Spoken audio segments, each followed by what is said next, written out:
할렐루야. 하나님의 충만한 은혜가 가득하기를 축복합니다. 또 우리 참여하는 분들, 또 영상으로 함께하고 있는 모든 분들에게도 오늘 현장의 동일한 은혜가 하나님 역사 가운데 공유되는 시간 되기를 바랍니다. 오늘 하나님의 말씀은 로마서 2장입니다. 1절로 우리 16절까지의 말씀을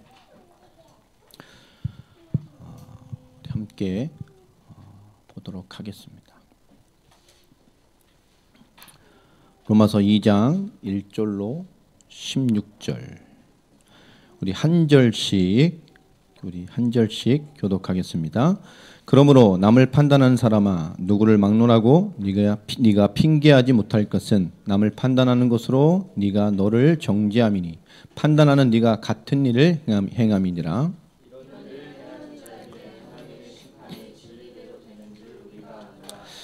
이런 일을 행하는 자들을 판단하고도 같은 일을 행하는 사람아, 네가 하나님의 심판을 피할 줄로 생각하느냐?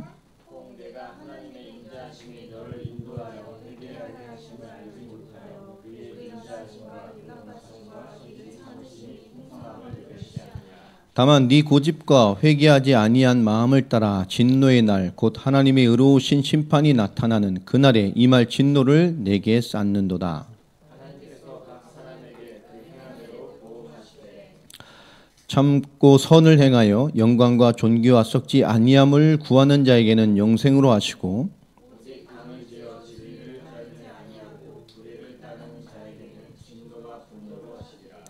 악을 행하는 각 사람의 영에는 환난과 곤고가 있으리니 먼저는 유대인에게요 그리고 헬라인에게며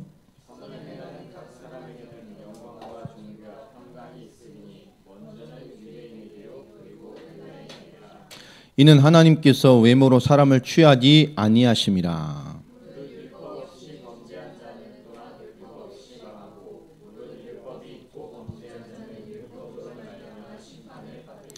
하나님 앞에서는 율법을 듣는 자가 의인이 아니요 오직 율법을 행하는 자라야 의롭다 하심을 얻으리니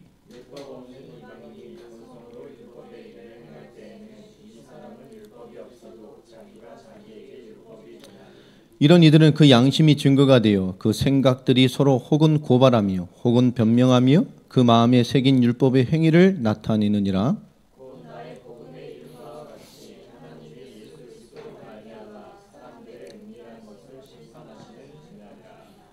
아멘. 오늘 말씀 제목이 종교적 구원관, 가로 열고 인생 했습니다. 지난주 설명했듯이 이제 2장은 유대인의 죄, 하나님을 안다고 하는 사람들의 죄에 대한 얘기를 하고 있죠. 우리 지난주는 하나님을 제대로 모르는 이방인의 죄에 대한 모습들을 좀 보았습니다. 이 로마서의 시작을 보면 이 바울은 로마 교회를 참 보고 싶어 했다고 계속 말을 하죠. 가고 싶고 너희 만나고 싶다. 근데 보고 싶은 데는 이유가 있고 목적들이 있습니다. 로마서 1장 11절을 우리 다시 한번 상고해 보면 이렇게 말을 하죠. 내가 너희 보기를 간절히 원하는 것은 어떤 신령한 은혜를 너희에게 나누어 주며 너희를 견고하게 하려 함이다. 자, 오늘 사도 바울이 로마서를 쓴 궁극적인 관점이 굉장히 다름을 우리가 좀 이해를 해야 됩니다. 어떻게 너희가 구원을 받을 수 있냐?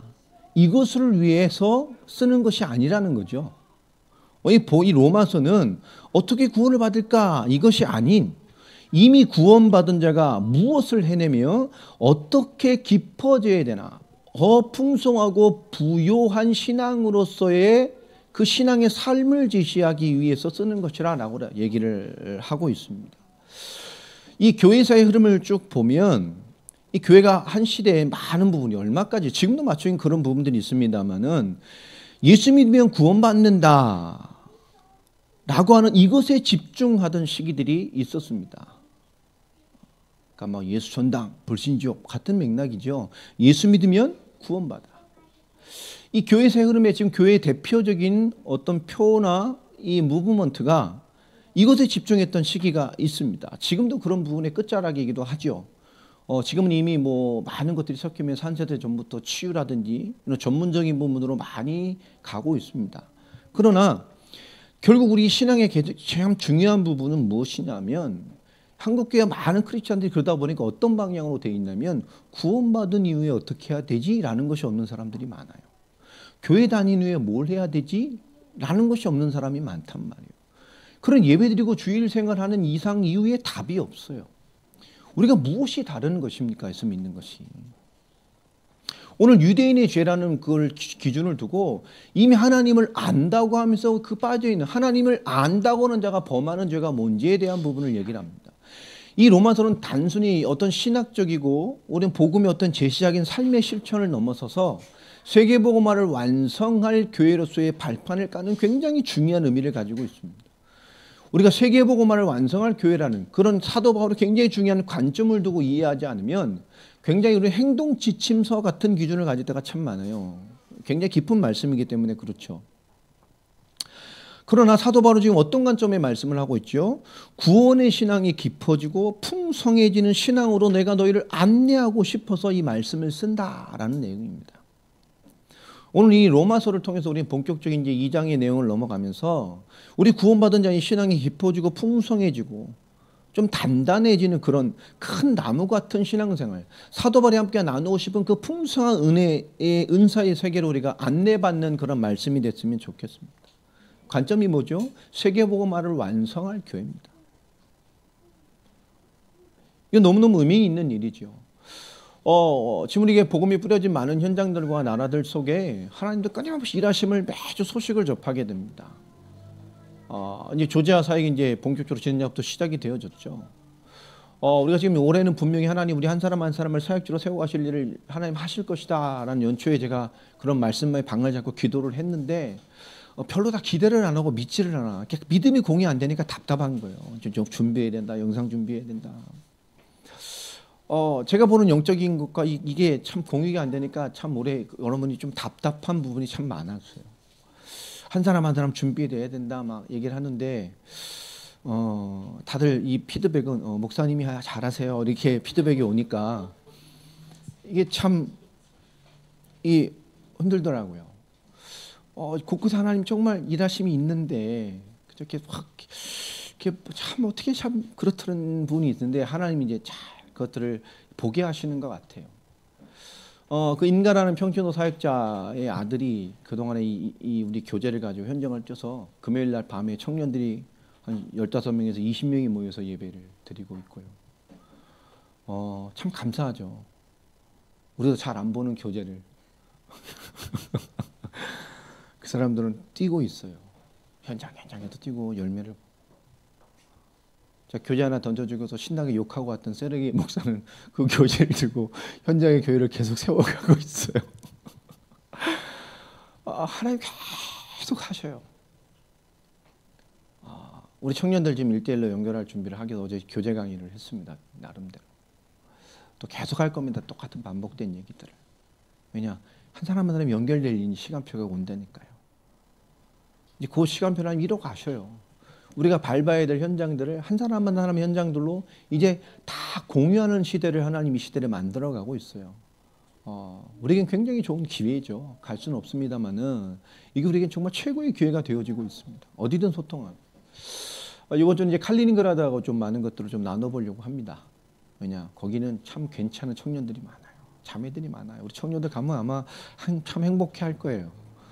러시아의 이쁜 자매들이 버글버글해요. 애들 참 좋아요.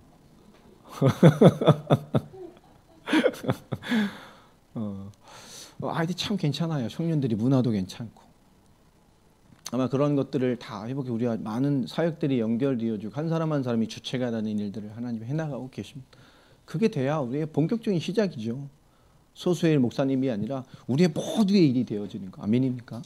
우리 모두의 현장에 되어지고 우리가 같은 생각, 같은 마음, 같은 눈, 같은 기도, 같은 마인드를 가지고 같은 것을 바라본다면 얼마나 하나님이 행복해 하시고 우리가 얼마나 하나님께 많은 것들을 인도받겠어요. 저에게는 정말 많은 큰 교회가 할 수 없는 일들을 정말 많은 것들을 해내가고 있습니다. 참 감사한 거예요. 우리에게 신앙의 분명함도 있어야 됩니다만은 우리가 하고 있는 일에 대한 분명한 의미를 바르게 이해하고 그 자부심이나 감사함과 의미를 가지고 살아가는 것도 우리의 삶에 굉장한 신앙의 힘이 되어집니다. 이것이 있는 사람과 없는 사람은 너무 다르잖아요. 오늘 사도 바울이 그 로마 교회를 너무 보고 싶다고 말한 이유가 뭐냐? 이것을 무언가 그들과 나누고 내가 나누는 응답들을 같이 나누고 싶은 교회로 만들고 싶은 거죠. 정말 구원받았다, 구원받는 게 이런 것이라는 의미를 좀 넘어서서 구원의 신앙을 넘어서 깊고 풍성해지고 단단해지고 뭔가 의미 있는 것들을 나눌 수 있는 그런 같은 동역자로서의 교회를 만들고 싶은 거예요. 세계복음화를 완성해야 되니까. 그러나 오늘 반대로 오늘 이 시대의 사도 바울의 눈으로 보면 오늘이 참 그 비슷한 시대인 것 같아요. 로마서를 보면. 오늘 어떤 시대라고 말하죠? 교회 위기 시대라고 말합니다. 기독교 위기 시대라고 말하죠. 많은 크리스찬들과 많은 교회가 많은 것들이 지금 세상에서 엄청난 도전들을 받고 있습니다. 우리 기독교의 닉네임은 뭡니까? 개독교입니다. 세상 오늘 그렇게 부르기도 하죠. 기독교 많은 드라마나 많은 것들을 볼 때 교회나 어떤 이런 것이 소재로 나오면 뭐의 예표로 나오죠? 이중성. 드라마에서 교회 나오잖아요. 목사 이중성. 할렐루야. 뒤에 가서 왜 그랬어 이 새끼야. 이런 거. 뭐 크리스찬들의 이중성 그걸 다 교회를 비유해서 드라마나 뭐 케이블 방송에도 전부 그런 식으로 나옵니다. 참 위기 시대가 된 건 사실입니다. 그런데 근본 원인은 뭘까요? 그 근본 원인은 우리가 100가지 볼 수 있습니다. 큰 현상적으로 보면 성도들의 흔들리고 있다는 거죠. 다시 말하면 좀 단단한 성도가 별로 없다는 거예요.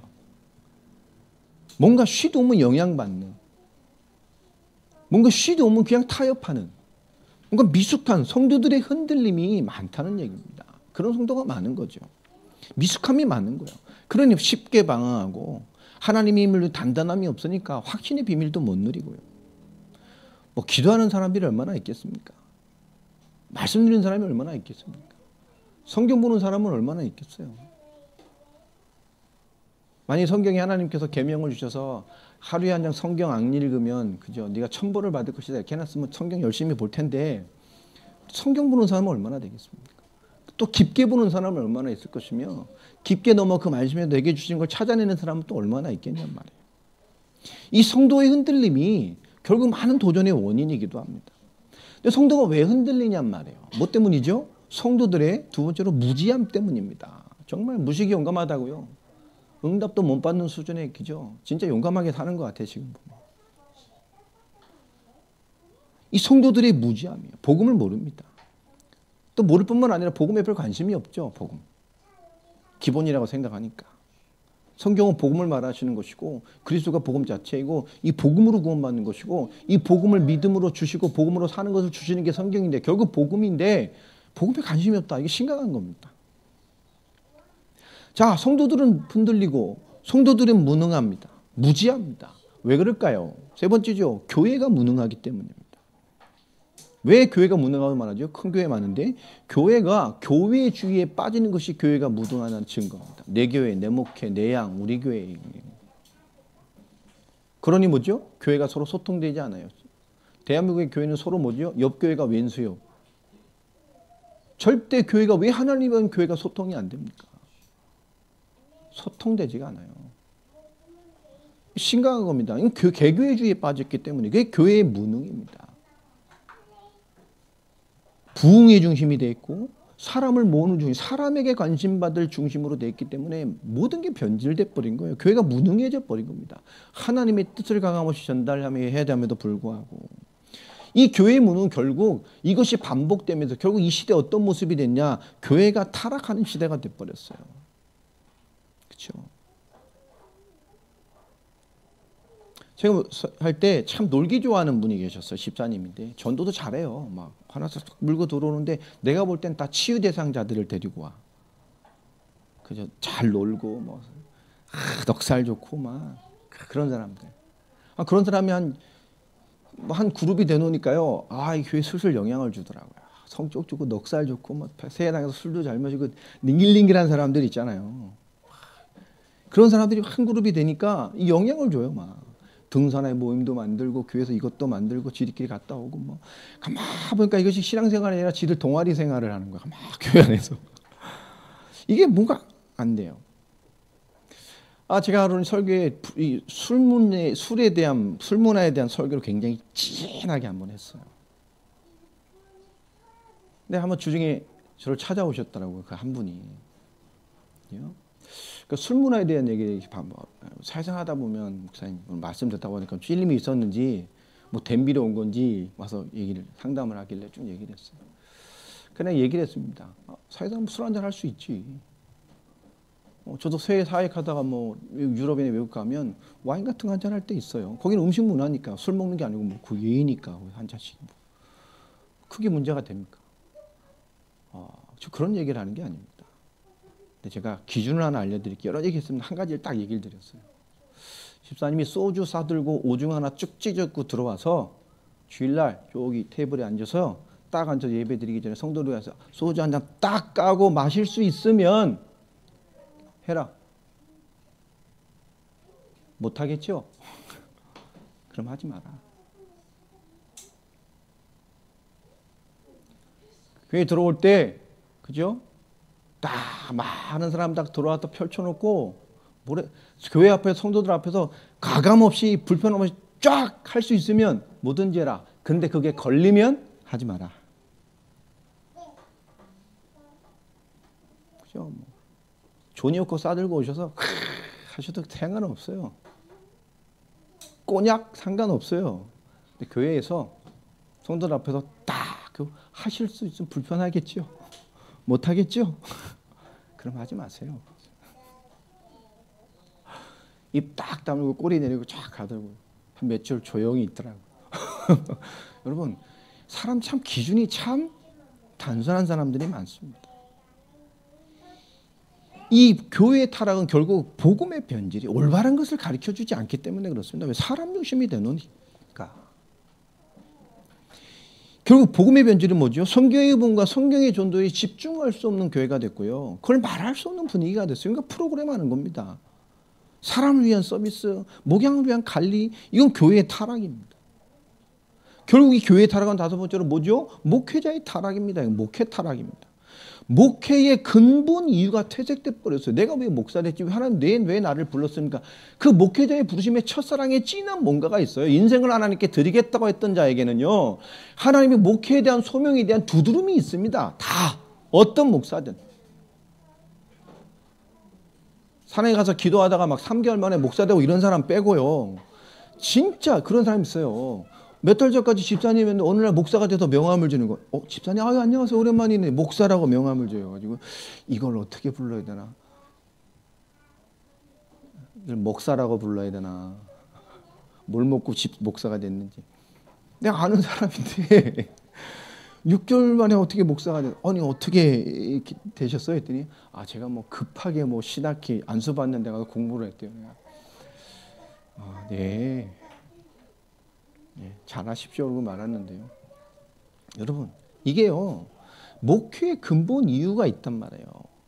그게 퇴색돼 버렸어요. 복음을 주님을 위해. 여러분 성경의 말씀과 관점과 해석이 변질될 수밖에 없는 시대가 된 거예요. 이 목회의 근본 이유가 퇴색돼 버립니다. 이것이 오늘 교회의 위기 시대, 기독교의 위기 시대에 많은 도전을 받는 근본 이유가 된 겁니다.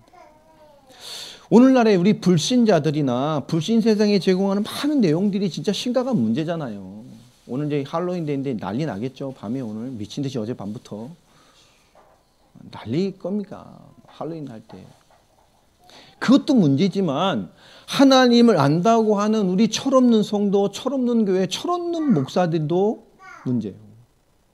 하나님을 안다고, 하나님의 말씀을 안다고 하는 철없는 성도, 철없는 교회, 철없는 목사들, 그 만다고 하면서는 그 고집불통의 그 신앙이 더 문제입니다. 오늘 2장은 그런 죄에 대한 많은 신랄한 비난과 함께 시작을 하는데요. 어떻게 시작을 하죠? 유대인의 죄, 하나님을 안다고 하는 사람들의 죄. 그 말을 하면서 2장의 시작이 그러므로 라고 시작을 합니다. 이 말은 1장 내용에 이어지는 거죠. 그것이 어떤 죄냐? 그것은 죽는 거예요. 그 죄는 죽는 죄라니까. 그 내용과 함께 바로 뭐죠? 그런데 그러므로 그럼 너는 어떻게 하고 있지? 라는 내용으로 시작합니다. 이방인의 죄가 뭐였죠? 특별히 대표로 보면 21절에 보면 하나님을 안다고 하면서도 영화롭게도 아니하고 감사도 안 하고 오히려 그 생각이 허망해져서 미련 마음을 뒀다가 22절 하나님 없어서 스스로 지혜있게 인간의 힘으로 잘 살 수 있어 라고 하면서도 만들어내는 수준이 뭡니까? 우상, 종교, 하나님 역사와 상관없는 것들로 똥돌 뭉쳤어요. 고작 그 최고의 수준을 가졌다는 로마가 24절, 25절 결국 뭐죠? 동성애를 비롯한 타락의 극치에 빠져 있고요.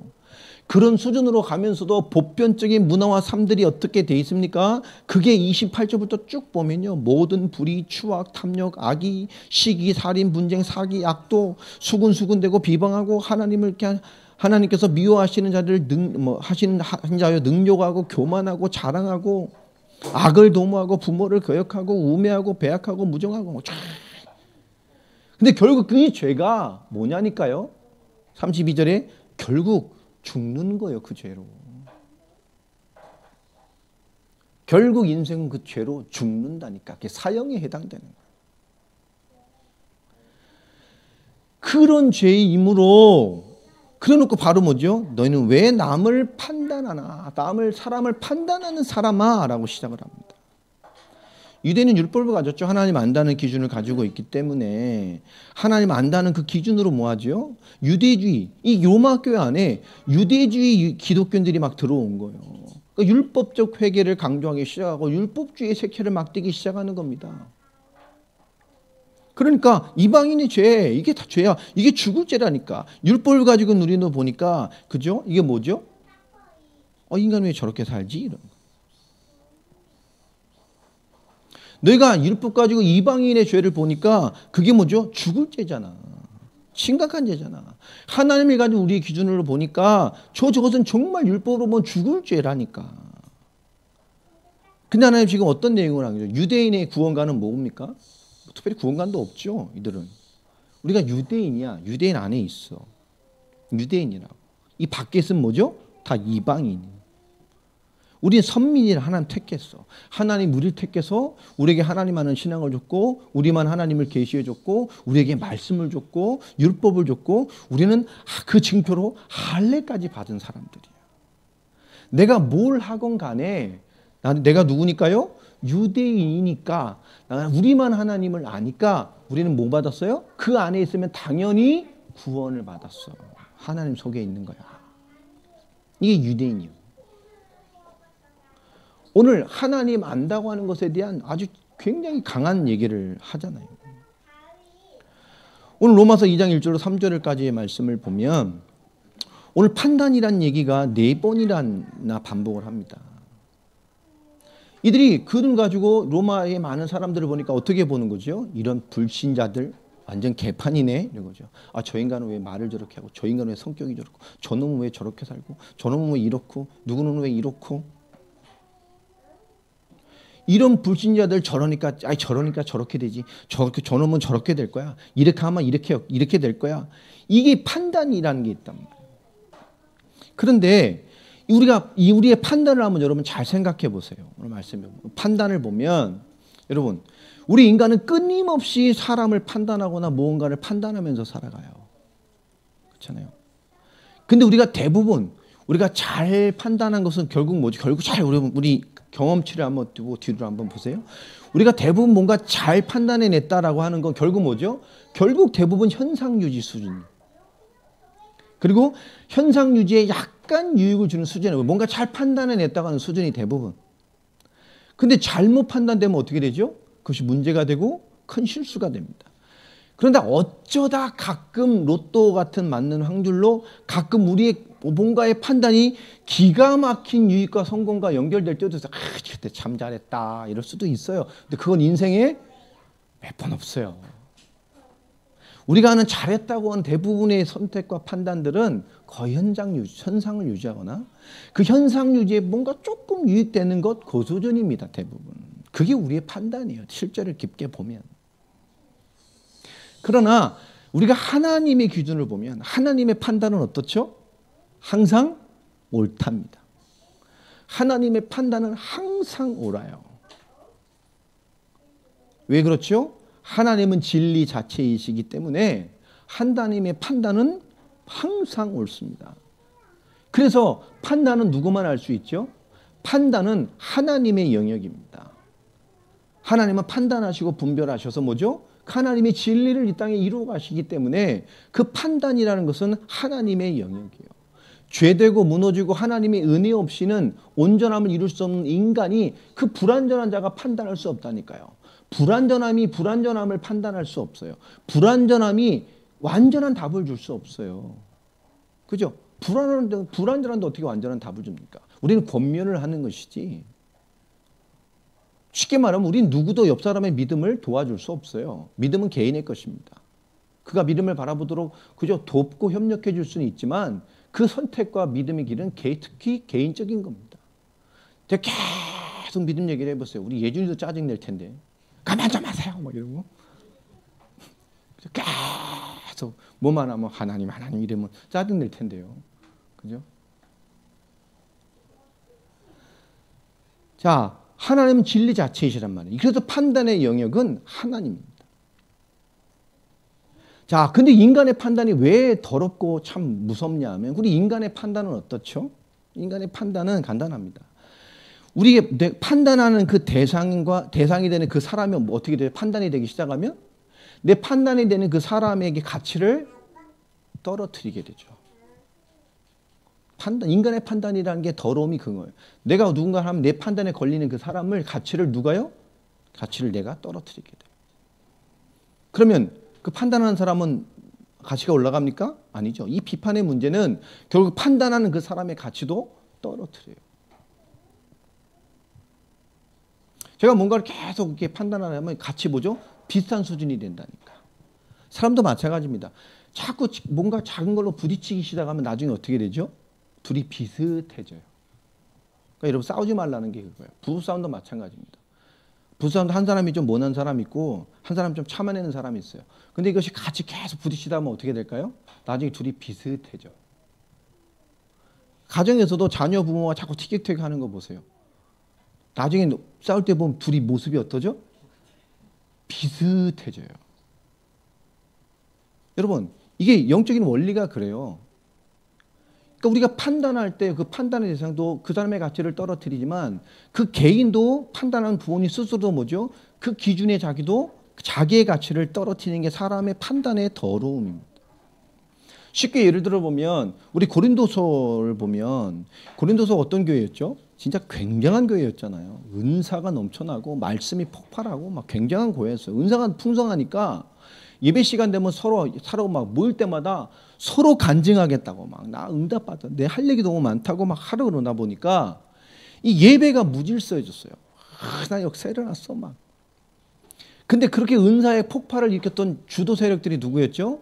여자들에게 그런 은사적인 폭발들이 너무 많았어요. 그러니까 여자들 교회 오면 막 서로 막 내가 할 말 있어, 나 응답 받았어, 나 할 말 있어, 할 말씀. 이 예배가 무질서해졌단 말이에요. 그러니까 사도 바울이 뭐라 그랬어요? 교회에서 여자들은 잠잠해라. 그랬더니 이게 페미니스트들이 이거 잘못 해석해가지고 이 여자의 피박하는 얘기가 아니라 그 교회의 그 문제였단 말이에요. 그런 문제. 근데 이 고린도의 문제를 보면 정말 10가지 이상의 심각한 문제들이 있었잖아요. 여러 가지들. 그죠? 막 교회 싸우는 문제, 그죠? 뭐 이런 성찬의 문제, 말씀 전하는 문제, 뭐 신비적인 거에 대한 뭐 되게 많았어요. 그런데 뭐 교회 음란의 문제도 있었고, 근데 그 중에 가장 심각하게 됐던 최고의 문제가 뭐였죠? 파벌이었어. 파벌. 나는 바울파야, 난 베드로파야, 난 아볼로파야, 난 예수파야. 예수님은 파를 만드신 적이 없어요. 근데 지들끼리 막 베드로, 바울, 야고보 아니면 뭐 바드로, 베울, 아볼로, 뭐 예수. 그러면 그렇게 해놓고 지들끼리 온 마음과 정성을 다해 싸우는 거예요. 막 온 마음 다해 막 뜻을 다해 막 작심하고 열심으로 막 기도해가면서 금식해가면서 싸우는 거야. 막 주술 뜻을 위해 싸우는 거야. 막 싸워갔단 말이에요.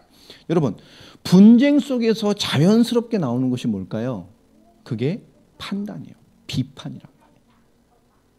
그러니까 우리가 뭔가 판단이라는 건 이미 뭔가 무너진 전쟁의 잔해물인 거예요.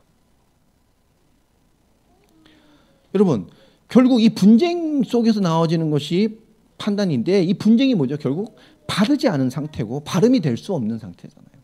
평안함, 하나님의 은혜가 머무를 수 없는 상태고, 여유죠. 그 힘으로 내가 뭔가를 움직일 수 있는 힘을 상실한 상태란 말이에요. 거기서 나오는 게 판단입니다. 그 판단이 왜 무섭냐? 판단은 내가 심판자가 되는 거예요. 또 판단은 뭐죠? 나의 의, 나의 기준, 나의 경험, 나의 기대치로 비판하고 판가름하게 되는 겁니다. 결국은 하나님 대신 내가 하나님 위치에 서는 거예요. 그래서 판단이 왜 이게 죄가 되냔 말이에요. 판단은 흠이 없고 진리 자체신, 항상 오르신 하나님만 하시는 겁니다. 우리는 분별하는 거죠. 그 하나님 위치를 잘 깨닫고 인도받는 겁니다. 우리가 하나님의 시선으로 다른 것을 볼 수 있다면 많은 게 변해지겠죠. 오늘 로마서 2장 1절로 3절에 보면 결국 뭐 이런 얘기를 하는 거 아니겠습니까? 지금 너희가 하나님을 안다고 하는 너희가 이방인을 판단하는 그 비판과 그 기준과 긴 눈으로 구원받았다가는 어줍지 않은 신앙을 가지고 있는 유대인 너희도 이미 같은 죄에 빠져 있고 심판자의 눈으로 봤을 때 너희는 이방인의 수준과 별반 없는 자예요. 유대인도 같은 죄에 빠져 있으면서 심판자의 눈을 가지고 있다니까요. 근데 별반 하나님의 기준으로 봤을 때, 복음의 기준으로 봤을 때 유대인조차도 이방인 수준으로 살고 있으면서 나는 선민이고 구원받았다는 거예요. 우린 구원받은 선민이야. 율법 주셨고 하나님 우리 찾아오셨고 우리를 택하셨고 우리는 할례 받았어. 우리는 하나님의 백성이야. 그래서 사도 바울이 로마서 2장 28절 29절을 보면 이렇게 얘기를 하죠. 무릇 표면적 유대인이 유대인이 아니요 표면적 육신의 할례가 아니라 오직 이면적 유대인이 유대인이며 할례는 마음에 할지니 영에 있고 율법의 조문에 있는 것이 아니고, 맞습니까? 속사람이 유대인, 진짜 속사람이 믿는, 속사람이 유대인이 진짜 유대인이지. 그러니까 유대인이 얼마나 사도 바울이 미웠겠어요. 이렇게 말하고 다니니까. 여러분, 로마서의 기록자는 바울입니다. 그러나 로마서의 원저자는 누구시죠? 하나님이시죠. 그러니 하나님의 기준으로, 하나님의 기준과 유대인의 구원의 기준이 뭐라는 거죠? 다르다는 거예요, 지금. 내가 뭘 좀 지켜봤어? 근데 그게 죄라니까. 내가 뭐 사람 왜 저러지 판단했어? 너는 그 판단의 기준이 너에게 매여 있다니까. 하나님의 사람이야? 아니요. 유대인이, 그죠? 나에게 이 구원이라는 게 도대체 뭡니까? 구원은 간단합니다. 복음이 나에게 뭐가 되는 거예요? 실제가 되었는가 하는 기준이 구원입니다. 그러니까 복음이 나에게 실제가 안 돼 있으면 그거 구원받은 게 아닐 수 있어요. 그냥 교회 다니면 구원받은 겁니까? 하나님 알면 구원받은 거예요? 종교란 뭐 쓸 때 기독교 쓰면 구원받은 겁니까? 지금 많은 사람이 복음에 기대한 구원에 기대한 기준이 참 잘못되어 있죠. 죽으면 천국 가는 게 구원입니까? 이게 지금 굉장히 잘못됐잖아요. 이거 성경하고도 안 받는 얘기들을 하잖아요. 구원이 뭔지를 모르는 거예요. 지금 이 시간에 임한 구원이 뭔지를 모르기 때문에 사람이 구원이 죽어서 천국 가는 걸로 알고 있잖아요. 그러니까 천국만 가면 되니까 이 땅에 개판 5분대로 살아도 되는 거예요. 젊은 세대들이. 그리고 난 구원의 확신을 줬어. 막 교회에서 교육으로 막 믿지도 않는데 막 때려 넣어서 막 구원의 확신 막 하나님 나는 함께 계셔. 영접했으니까 구원 받았어. 영접 행위로 구원받을 수 없어요. 영접 뭐죠? 믿는 거예요, 진짜로. 그 믿음을 고백하는 신앙 고백의 행위가 영접이지. 영접 행위로 구원받는 게 아닙니다. 영접했으니까 막 구원받아서 다시 교회 안 해도 당신은 번호 받고 예수 영접했으니까 영원히 함께 하십니다. 구원받았으니까 그런 쓸데없는 구원의 확신을 왜 주냐고. 영접해놓고 돌아서서 불신자로 다 살고 있는데 하나님 생각에 그게 구원받은 거예요? 하나님의 영이 임하면 하나님의 말씀, 하나님 역사의 방을 인생이 돌아오게 돼 있어요.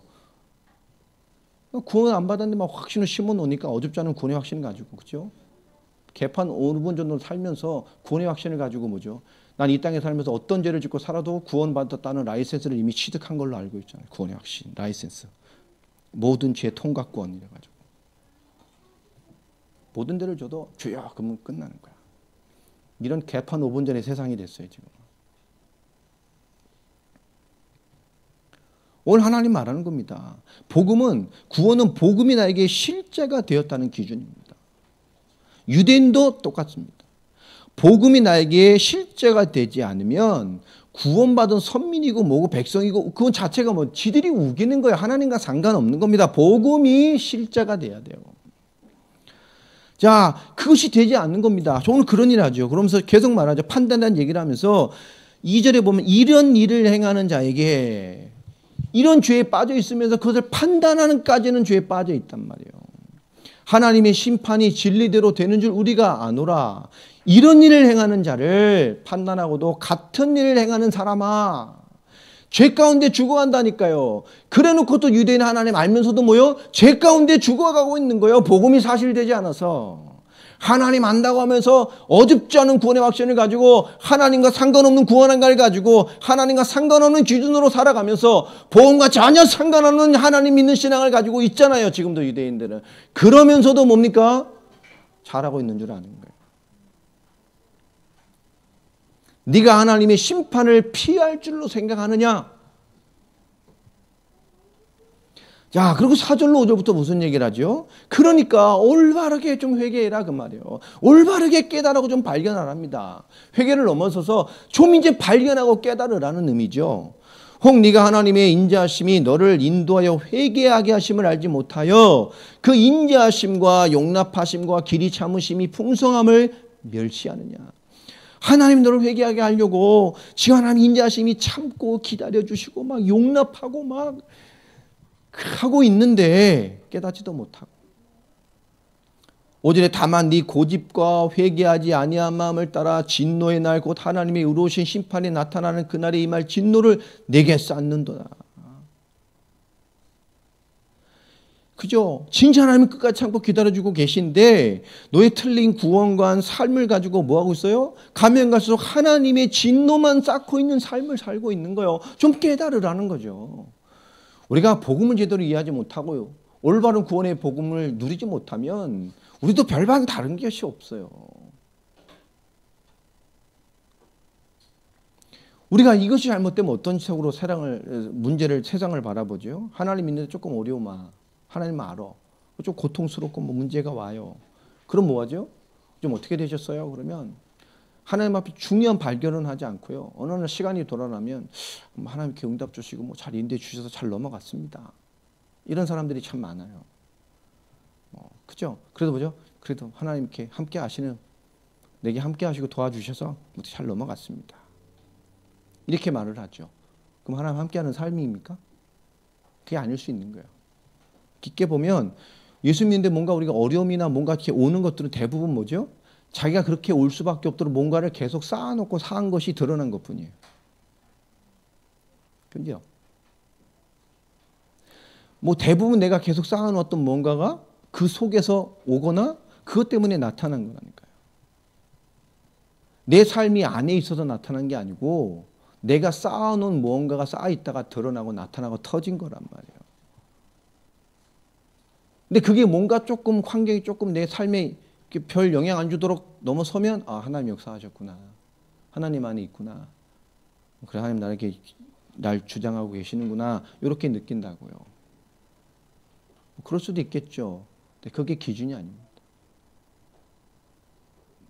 내가 쌓아놓은 것에서 온 거라니까요. 하나님 주신 게 아니고. 자, 우리는 되게 그래서 하나님 중요한 말을 하는 거예요. 오늘 말씀이 너를 좀 알아라. 네 판단이 네게 온다. 올바른 것도 누리지 못해 하나님 기다리고 계신데 이렇게 계속 하나 안다고 틀린 것을 쌓아놓으면 진노만 쌓는 것이다. 그러면서 6절에 막 이런 얘기를 합니다. 하나님께서 각 사람에게 행한 대로 보응하시되. 그렇죠? 하나님에게 행한 대로 갚으실 거예요. 이 행함은 우리 행동을 말하는 게 아닙니다. 그 행위의 본질과 근본을 얘기하는 거예요. 왜냐? 사람은 속일 수 있어요. 잘하는 것처럼 은혜 받고 경건하고 헌신하고 주님의 역사가 있는 것처럼 하고 있는 것처럼 사람은 속일 수가 있어요. 행동을 잘할 수 있다니까. 여기서 행위를 갚은다면 뭐죠? 그런 행동을 말하는 의미가 아니라 더 넓은 의미고 깊은 의미죠. 본질적인 얘기를 하는 거예요. 하나님 뭐죠? 잘하는 것처럼 할 수 있다니까. 속을 수 있다니까. 그러나 뭐죠? 하나님 우리의 근본과 본질을 보셔요. 성경에는 10계명이 있지만 제가 우리 현대 크리스찬들은 11계명을 가지고 산다고 얘기했죠. 11계명이 뭡니까? 들키지 마라. 안 들키면 돼. 많은 크리스찬들이 11계명을 붙들고 살아요. 들키지 마라. 안 들키면 죄가 아닌 줄 안다.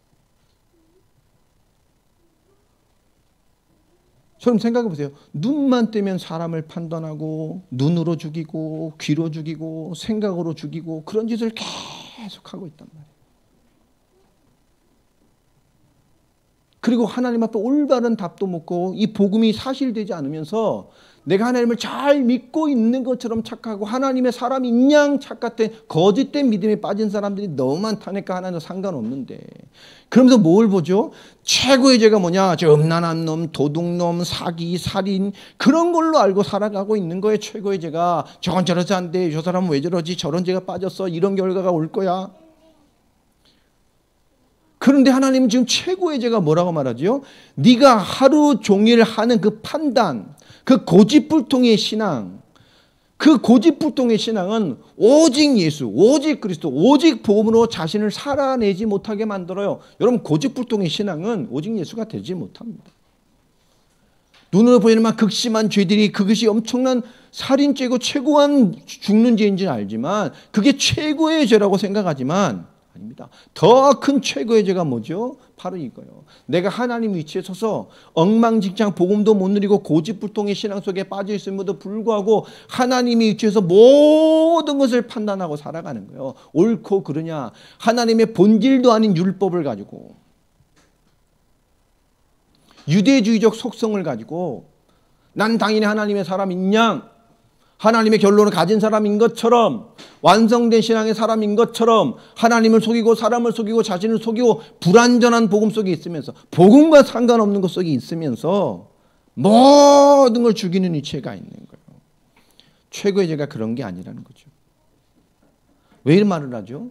세계복음화를 완성할 발판된 로마 교회인은 그 로마 교회 성도라면 그래서 땅끝 복음화를 완성할 사도 바울의 그 복음의 계획을 이룰 동력자의 교회라면 무엇을 없애야 되겠습니까?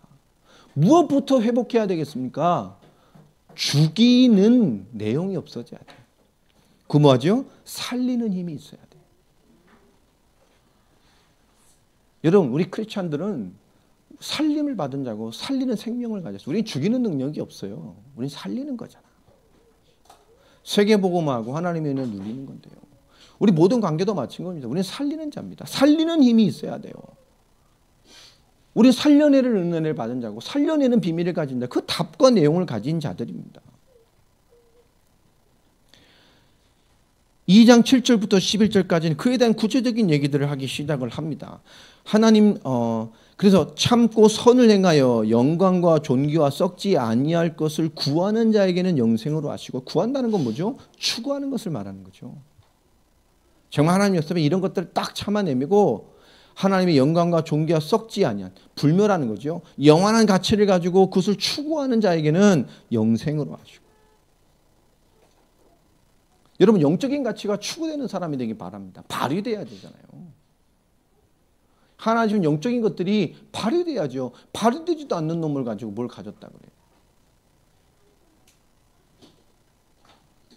자, 그러면서 8절에 말하죠. 오직 당을 지어 진리를 따르지 아니하고 불의를 따르는 자에게는 진노와 분노로 하실 것이다. 당을 짓는다 이건 자기 이익을 추구한다는 거예요. 그러니까 자기 이익만 추구하고 진리를 따르지 않는 자에게 뭐예요? 진노와 분노로 하신다는 거예요.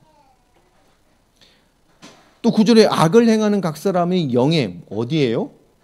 삶에도 진노와 분노로 갚으시는 것도 끔찍한데 그 악을 행하는 각 사람의 영에도 환난과 곤고가 있으리니 먼저는 어디에게요? 유대인에게. 하나님 안다는 이들에게. 그리고 뭐요? 하나님 모르는 헬라인에게. 하나님 안다는 유대인. 하나님 모르는 모든 이방인도 마찬가지입니다. 악을 행하는 각 사람들. 자기 이익만을 위해서 진리를 따르는 그 자체에 진노와 분노가 임할 뿐만 아니라 악행하는 각 사람의 영에도 환난과 공고가 하나님 아는 유대인에게도 동일하게 임한다는 거죠. 뭐 아니면? 복음 아니면.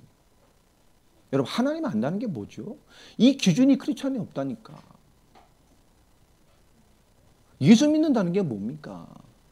여러분 복음이 내게 사실되지 않은 크리스찬이 너무 많아요. 여러분 복음이 사실 안 되고 복음이 뭔지를 모르는데 그걸 어떻게 구원받았다고 얘기를 하냔 말이에요. 구원이 믿어져서 내 안에 성취된 거잖아요. 구원이 믿어지고 내 것 되어서 그걸 받아들이고 내 주가 되고 그 복음의 신앙이 되고 생명 얻은 것이 구원인데 복음을 몰라. 우리 예준이가 남자예요. 남자인지 알잖아요. 근데 왜 남자지? 그걸 모르면 어떻게 되겠어요?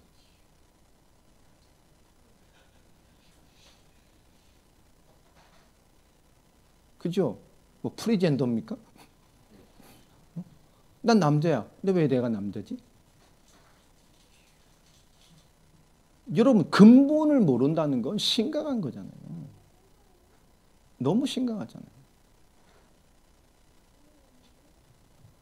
세상은 지금 사람 중심이 됐기 때문에 이 트랜스젠더도 마찬가지 아닙니까? 정신 문제잖아요. 여러분 주변에 그런 분이 있으면 진짜 복음 주고 사랑해 줘야 돼요. 그럼 지금 이 소프트웨어가 고장난 거는 정신 문제란 말이에요. 근데 갑자기 내가 막 여자로 느껴져. 어딜 봐 지가 여자냐고. 그죠? 내가 여자야. 막 여자로 살고 싶고 난 여자여만 해. 여자로 막. 난 남자님에도 불구하고 막 갑자기 막 남자를 봤는데 막 너무 사랑스럽고 안기고 싶고 막. 저 남자가 하룻밤 자고 싶고 막. 그거 뭐 해야 돼요? 죽도록 맞아야 돼. 정신 차려야 된다. 정신 문제란 말이야. 소프트웨어가 고장난 거 치료해줘야 되고 그 영적 문제라면 성경에도 많아. 성경에도 죽이라 그랬잖아요. 그 심각한 영적 문제입니다. 하나님 창조의 원리를 깨버린. 너무 심각한 거라고. 그 소프트웨어가 문제 온 거예요. 그건 정신 문제란 말이에요. 예전에 정신 문제로 취급했잖아요. 근데 이 세상은 어떻게 됐죠? 다운주 시대가 되니까 어떻게 해버렸습니까? 소프트웨어가 고장났는데 뭘 고쳐버렸어요? 하드웨어를 고쳐버렸어. 영원히 바꿀 수 있어요? 없어? 영원히. 안 돼. 안 된다. 여러분 세상이 이렇게 무서운 수가 순리를 영리로 다 바꿔버렸어요. 소프트웨어가 고장난 거잖아. 그 고장난 소프트웨어에 맞춰서 하드웨어를 바꿔버렸다. 영원히 회복될 수 없는 상태를 만들어버린 거예요. 이게 지금 세상의 방법이란 말이에요. 심각하게. 오늘 10절에 말합니다. 그러나 선을 행하는 각 사람에게는 영광과 존귀와 평강이 있으리니 먼저는 유대인에게요 그리고 헬라인에게다. 하나님의 영광과 존귀와 평화 하나님의 응답도 그 하나님 앞에 복음에 합당한 신앙생활 복음에 합당한 은혜를 받고 살아간다면 유대인에도 임하는 것이고 저 헬라인 이방인에도 임하는 거예요.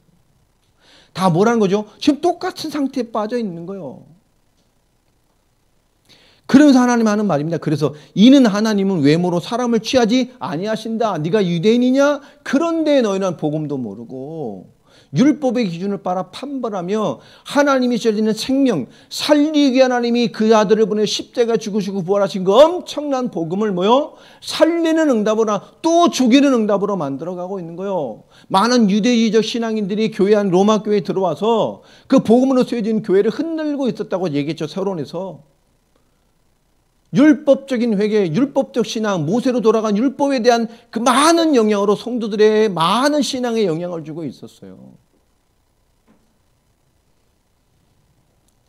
여러분 이게 심각한 겁니다. 많은 사람들이. 하나님을 안다고 하나 지금 복음이 사실되지 않은 사람들의 실존을 사도 바울은 굉장히 지금 비판하고 있는 거예요. 깨어나라는 거죠. 오늘 우리는 어떻습니까? 우리는 복음이 사실되지 않으면 우리 스스로 하나님 위치되어 살아가는 사람이 너무 많아요. 우리가 세계복음할 교회가 맞다면 우린 뭐죠? 살리는 교회가 돼야 돼요. 여러분 살리는 사람이 돼야 됩니다. 아멘입니까? 살리는 건 잘해준다는 얘기가 아닙니다.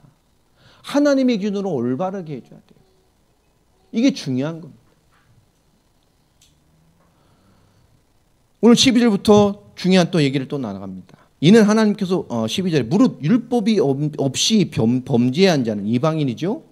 또한 율법이 없이 망하고 그죠? 하나님 말씀 없으니까 하나님 말씀 없이 하는 이방인은 그것으로 망해요. 그러나 율법이 있다고 한 너희는 율법이 있고 범죄하는 율법으로 말미암아 심판을 받는다니까요. 똑같아요. 여러분 율법은 내가 이만큼 잘 지켰다라는 것이 기준이 됩니까? 안 됩니까? 넌 율법 이만큼 지켰냐? 난 이만큼 지켰어. 내가 더 훌륭해? 율법은 그게 돼야 안 돼요? 안 돼요. 내가 100가지, 99가지를 다 지키다가 한 가지를 딱 어기면 그 순간 뭐죠? 율법은 죄인이에요. 율법을 지킨 것에 대한, 그죠? 없어요. 율법은 스스로 죄인임을 깨닫고 하나님의 은혜가 아니면 살 수 없는 존재임을 깨달으는 거예요. 우리가 완벽하게 사는 것 같아도 인간은 뭐요? 그리스도의 은혜 없으면, 하나님의 은혜가 없으면 죄인이고 죽는 거예요. 아멘입니까? 왜? 그것을 깨달으라고 주신 이스라엘 율법을 그들은 받아놓고 깨닫지 못하는 거예요. 우리가 율법을 너보다 잘 지키니까 의인입니까? 우리가 불신자면 하나님을 좀 믿으니까 의인이에요? 구원받을 가능성이 더 커요? 가능성으로 가는 게 아니니까 구원. 내가 예배 드린 게 너보다 좀 더 많으니까 내가 더 나은 겁니까? 아니라니까.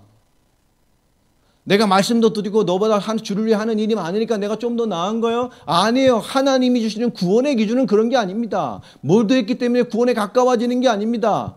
뭘 더했기 때문에 하나님의 축복에 가까워지는 게 아닙니다. 뭘 더했으니까 하나님과 가까운 친밀한 삶이 되는 게 아닙니다. 하나님 주신 건 전부 은혜요. 우리가 할 수 없기 때문에 하나님이 주신 거예요. 우리가 할 수 없으니까 하나님이 찾아오신 거예요. 우리가 할 수 없으니까 하나님 대신 죽으시고 부활하셔서 하나님의 뜻을 이루시고 우리에게 성령으로 값없이 주신 겁니다. 믿는 자에게 역사하시는 거예요. 근데 우리는 자꾸 행위로 승부를 걸려고 하죠. 믿지도 않으면서. 우린 내가 하나님 앞에 무엇을 할까가 아니라 내가 하나님 앞에 믿음 없음을 회개해야 돼요. 왜 아침에 예배가 안 됩니까? 못 일어나고 이러죠. 많은 사람들이 그러잖아요. 청년들 바쁘니까. 밤에 토요일에 할 거 많지만 일주일장 못했던 게임도 해야 되고 막. 요새 젊은 세대 부부들 부부싸움 중에 원인 중에 하나 뭐냐면요. 주말에 젊은 부부들이 가정 좀 좋겠는데 젊은 부부가 싸움 원인의 큰 원인을 자는 게 그 조사 결과에 있더라고요. 남자들이 밤에 늦게까지 막 게임하는 거예요. 일주일 못했으니까 막 하루만이라도 막 늦게까지 내일 뭐 쉬는 일요일이니까 막 토요일 날 그냥 막 그죠? 막 주님 만난 듯이 막 기뻐서 하는 거예요. 여기가 천국이구나. 그게 부부싸움 중 굉장한 지금 원인이 된답니다. 소통이 안 되는 거죠. 자기도 이유는 있어 합당한데 일주일 때 얼마나 수고했는데 내가 몇 시간도 나를 위해서 이걸 못했냐 막 이런 거. 내 부인 입장에서 뭐 오늘 좀 자고 내일 같이 가족들 뭣도 좀 하고 좀 대화하면 좋겠는데 오니까 밥 먹자마자 그죠? 좀 얘기 나누고 싶은데 그때부터 들어가서 그냥 딱 꽂아버리고 모니터 앉아가지고 그죠? 내 인생에 해답을 만난 것처럼 막 그러고 앉아 있으니까 그 밤새고 막 늦은 시간에 들어오고 막 이래버리니까 이게 싸움 원인 중에 하나랍니다. 여러분, 우리도 삶들 내용들을 이렇게 좀 깊게도 보면 결국 하나님의 은혜, 하나님의 역사는 삶의 원리가 너무 필요하잖아요. 별반 다르지 않은 삶을 가지고 살아가면서 우리가 많은 것을 놓치고 있다니까요. 하나님 앞에 잘해 보이는 것이 하나님 앞에 무슨 의미가 있냐고. 그죠? 이때랑 교회의 원리와 삶의 원리에 내가 좀 신실한 것처럼 보이는 게 하나님 앞에 무슨 의미가 있냐고. 그것이 하나님의 역사와 무슨 의미가 있냐고요. 우리가 조금 더 거룩한 게, 조금 더 착한 게, 불신자보다 이방보다 조금 더 하나님을 잘 알고 조금 더 이해하고 있는 게 하나님에게 역사하실 이후에 무슨 근거가 되냐고. 없습니다. 하나님 우리 뭐에 역사하시죠? 별반 다르지 않아요. 복음이 사실된 자에게 역사하는 거예요. 우리의 믿음에 역사하시는 겁니다. 맞습니까? 우리의 영적인 삶에 역사하는 거예요. 우리가 찾아야 될 것은 믿음입니다. 믿음이 발휘되는 삶입니다. 복음이 발휘되고 복음의 삶을 이루어가는 거예요. 복음이 뭔지 알아야지. 예수를 그리스도로 믿고 이 복음이 세계 땅까지 증거되게 하는 일에 발판돼야 될 세계 중심의 로마 교회, 사도 바울이 답을 내고 교회를 깨워서 저 땅끝 서문안을 복음하고 완전히 끝내려고 하는 발판에 이 소문난 교회가 흔들리고 있는 겁니다. 이 교회를 깨워야 돼요. 발판 삼아 세계 중심의 로마 교회가 저 땅끝을 살릴 교회 발판으로 세계 복음을 완성해야 된다니까. 이게 이 교회의 사명이라. 근데 살리는 능력이 없다면, 그 얄팍한 종교성에 취해서 세계 살릴만한 그릇이 없다면, 세계 살릴만한 힘과 마인드가 없다면 어떻게 되겠냔 말이에요. 적당히 믿고 잘 믿는 것처럼 보이는 것에 무슨 의미가 있어요, 하나님의 일에. 오늘 사도 바울의 마음을 이해해야 된다니까.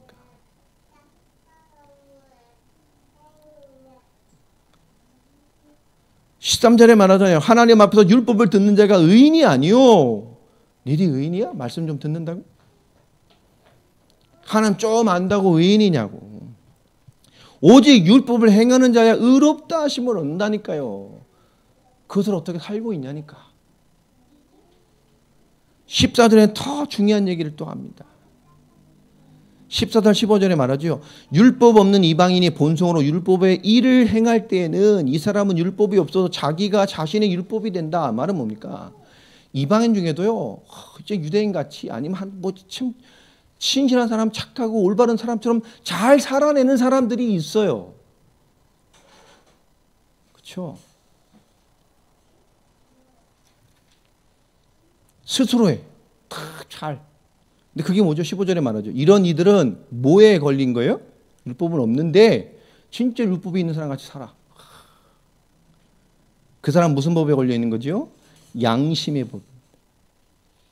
그 양심이 증거가 되어 그 생각들이 서로 혹은 고발하며 혹은 변명하여 그 마음에 새긴 율법의 행위를 나타냅니다. 그 양심의 법이 서로 변론하고 싸우고 부딪혀서 뭐 이뤄간다는 얘기입니다.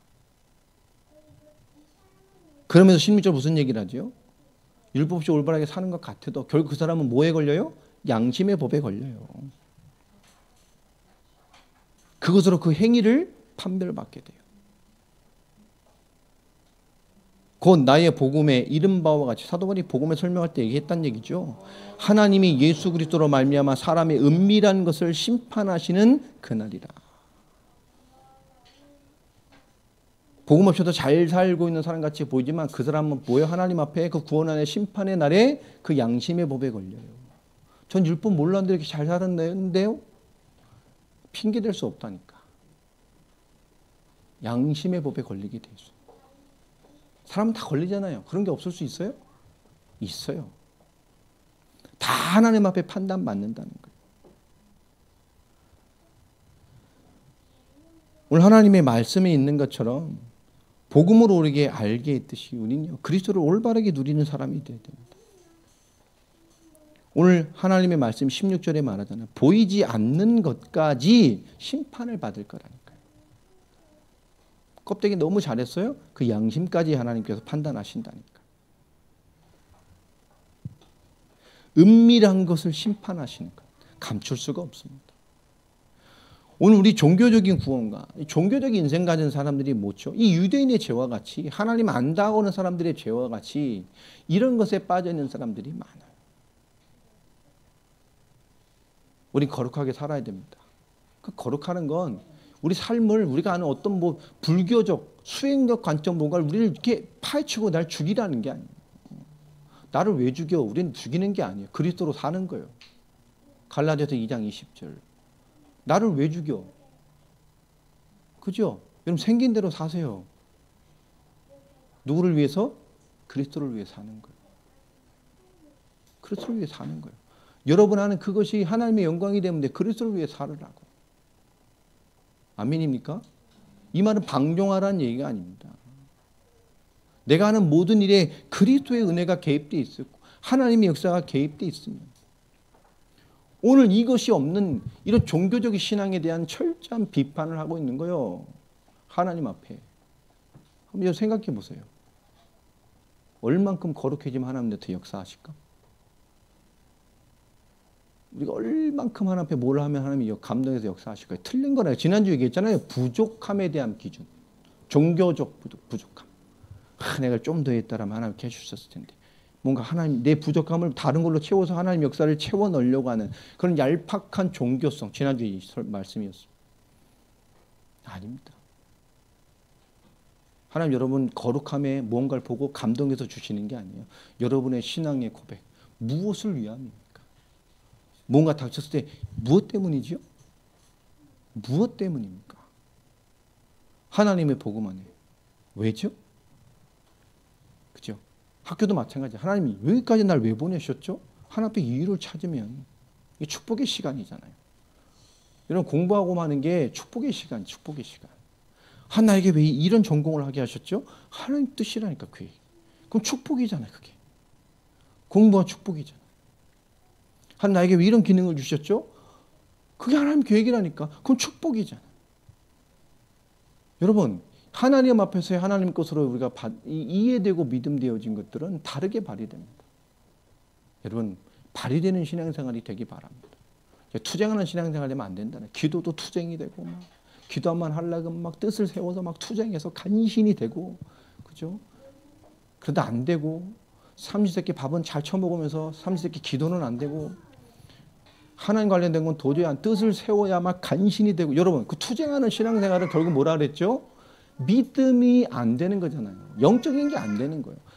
하나님 신 내 가치를 못 누리는 거잖아요. 우리 신앙생활 삶에 하나님의 것이 가치로 누려지는, 종교성이 아니고요, 가치로 누려지는 그런 한 주간의 삶이 되어지기를 예수 그리스도 이름으로 축원합니다. 기도하겠습니다. 하나님 감사합니다. 오늘 주신 말씀 응답의 기준으로 붙들게 하시고 하나님의 계획 가운데 인도받는 저희들이 되게 하여 주옵소서. 예수 그리스도